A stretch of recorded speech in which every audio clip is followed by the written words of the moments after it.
نماز جنازہ کو اس لیے مؤخر کرنا تاکہ زیادہ زیادہ لوگ شریک ہو جائیں، یہ شریعت کے خلاف تو نہیں ہے؟ جواب ہے، ایک تو ہے نماز جنازہ کو مؤخر کرنا کئی دن، وہ تو صحیح نہیں ہے، اور ایک ہے نماز جنازہ کو اتنی دیر مؤخر کرنا جس میں کچھ گھنٹے لگ جائیں، اس میں حرج نہیں ہے۔ وجہ اس کی یہ ہے کہ نماز جنازہ اگر فوراً ادا کریں گے تو اپنے محلوں اور دوسرے محلوں کے لوگ بھی شریک نہیں ہو سکیں گے، تو اس کی وجہ سے بڑی کنٹروورسی پیدا ہو جائے گی۔ اس لیے چند گھنٹوں تک نماز جنازہ کو مؤخر کرنے میں کوئی مذائقہ نہیں ہے۔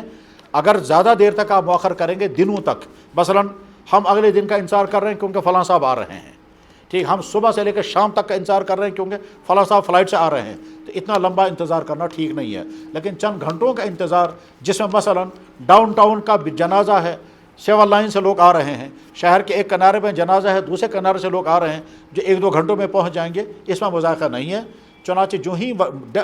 میت کی وفات ہو جاتی ہے اسی وقت مشورہ کرنے والے مشورہ کرتے ہیں کہ ہم ٹائم رکھیں گے اتنا جس میں ہمارے دور کے قریب کے رشتہ دار پہنچ سکیں، اور اس ٹائم کے بعد پھر ہم جنازہ ادا کر لیں گے، اتنا کرنے کی گنجائش ہے۔